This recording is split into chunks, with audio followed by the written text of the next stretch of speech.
It will surprise no one that my view on muses is somewhat unusual.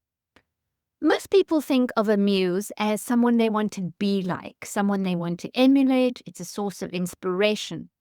But I believe that you choose a muse because they embody something that is already within you, a frequency, a flavor of power that you are ready to bring forward.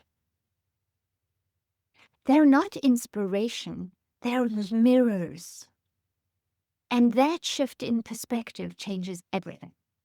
Choosing a muse is a glamour practice. It is asset excavation. It is identity alchemy. RuPaul, in his masterclass, describes it beautifully. He describes how he studied his muses, an unusual, shall we say, array of people from Monty Python for their irreverence, David Bowie for his otherworldliness, Cher and Dolly Parton for their all-out glamour. And he actually says that Dolly Parton was the first one who showed him that you could be a superstar and not be a bitch. He must have known that inside his very kind heart. And we can see it now because he drew it out of himself by studying Dolly. All of his muses broke the rules. All of them refused to be conventional, and they all were born to shine. My three muses are just as eclectic. The first is Auntie Mame, from the musical Mame, but actually originating in the book Auntie Mame by Patrick Dennis, 1955, I think it was. She's obviously a fictionalized character, but what I saw in her was this hunger to live as fully as possible and a theatrical defiance of ordinariness. The second one is Mae West, my business mentor, 1930s movie star. She was the ultimate self-made woman. She starred in her first movie when she was 40. She wrote a taboo show that had her splashed all over the papers. She went to jail for free speech. And she is an icon of sensual intelligence, radical self-ownership, and absolute self-possession. I adore her. My business has changed since I let her be a mirror. And the final one is RuPaul himself.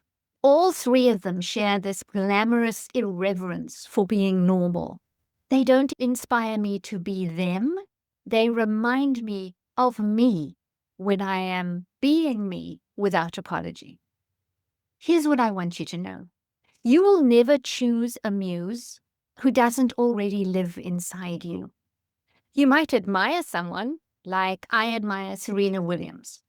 But admiration isn't the same as resonance. I admire Serena deeply, but there is not an athletic bone in my body. And the only thing that we would have is similar is the hours that she puts on court are kind of like the hours that I put in on stage. But a muse will always mirror what is energetically native to you. They don't have what you lack. They have what you're hiding. They are purveyors of possibility. They show you what's possible when you stop dimming your own brilliance. Remember, glamour magic isn't a costume. It is consciousness. It's a part of you being amplified deliberately, strategically, so that you get what your muses reveal are facets of you that are waiting to be amplified, not through mimicry, but through activation. And if this resonates, darling, do hit the subscribe button, would you? YouTube says I have to remind you, but I bet you've done it already. So let's make this practical. I have an assignment for you, and I will print it out in the notes below. Call it the Muse Mirror Practice. Number 1, list your muses. Fictional, historical, mythical, makes no difference. Just people that captivate your attention, that make you lean in, that make you long for something. Name that something. What do you admire in them? What about their qualities, their language, their aesthetic? Make that list. And then realize that that list is your own assets. Those are parts of you waiting to be enhanced, glamorized, pointed in a particular direction. Notice their language. Language is thoughts made audible. So as they speak, so they think. You can shift the way you think about this particular part of you by using the same kind of words and ask yourself, what becomes possible if I am more this, more me in that way? Spend time exploring what you've never given yourself permission to be. The results could change your life. And I'd love it if you shared in the comments. Tell me who your muses are and why.